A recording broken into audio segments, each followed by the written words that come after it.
আজকে আমি একজন কন্টেন্ট ক্রিয়েটার হিসেবে নয়, আজকে আমি একজন ভারতবাসী হিসাবে, একজন ভারতবাসী আম নাগরিক হিসাবে আপনাদেরকে আগাম দীপাবলির শুভেচ্ছা জানাচ্ছি। আমাদের দেশ পাকিস্তানকে দেখিয়ে দিয়েছে, আমাদের জওয়ান আর্মি দেখিয়ে দিয়েছে তাদের পরাক্রমী দিয়ে যে তারা কোনো অংশে কম না, এবং তারা কোনো হুমকিকে ভয় পায় না এবং কোনো সন্ত্রাসবাদীদেরকে প্রশ্রয় দেয় না। আমরা যারা মনে প্রাণে ভারতবাসী এবং যারা মনে প্রাণে ভারত মাকে ভালোবাসেন এবং যারা সত্যিকারের ভারতবর্ষের নাগরিক এবং যারা সত্যিকারের হিন্দুস্তানি, তাদের কিন্তু এই আনন্দটা হওয়া উচিত যে না, আমাদের সেনাবাহিনী সত্যি করে পেরেছে তাদের মুহূর্তের জবাব দিতে এবং আগামী দিনেও পারবে তাদের মুহূর্তের জবাব দিতে। কারণ এটা ৬২ সালের ভারত না, এটা হচ্ছে ২০২৫-এর মোদির ভারত। তাই পাকিস্তানকে বুঝতে হবে যে হ্যাঁ, আমাদেরকে মুহূর্তে জবাব দেওয়ার জন্য সব রকমই আয়োজন করে রেখেছে। আর আমাদেরকেও দেশবাসী হিসেবে সবাইকে এক হয়ে থাকা উচিত, কারণ আমরা সবাই জাতি ভেদ ভুলে আমাদের সবাইকে এখন একটা চিন্তাই করতে হবে, আমরা একজন ভারতবাসী।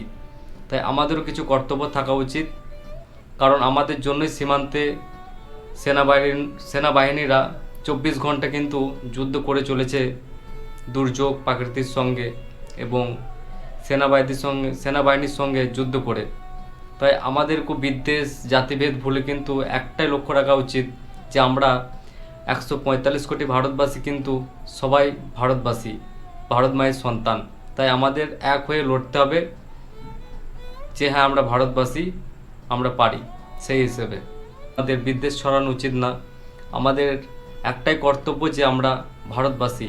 তাই আমাদের কিন্তু এই টাইমে একসঙ্গে থাকা উচিত, একসঙ্গে একতা হয়ে ভারতবাসী হিসাবে আমাদেরকেও কিন্তু এক হয়ে থাকা উচিত। আমাদের সেনাবাহিনী কিন্তু আমাদের জন্যই ২৪ ঘন্টা লড়াই করে চলেছে, যাতে আমরা শান্তিতে দেশে থাকতে পারি এবং রাতে যেন শান্তিতে ঘুমাতে পারি। তার জন্য কিন্তু আমাদের সেনাবাহিনীর উপর কিন্তু সম্পূর্ণ ভরসা থাকা উচিত এবং তাদেরকে আত্মবল যোগানো উচিত কিন্তু আমাদের ভারতবাসীর, এবং তাদের আত্মবল যোগানোর দায়িত্ব কিন্তু আমাদের প্রত্যেক ভারতবাসীর।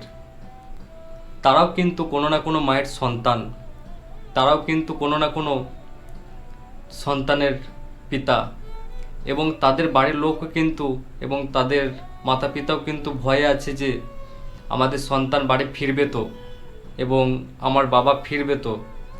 তাই আমাদের ভগবানের কাছে প্রার্থনা করা উচিত যেন তাদেরকে সম্পূর্ণরূপে যেন রক্ষা করে। আর আমাদের ভারতবাসীদের একটাই কর্তব্য, আমাদেরকে এক হয়ে লড়তে হবে এবং এক হয়ে থাকতে হবে।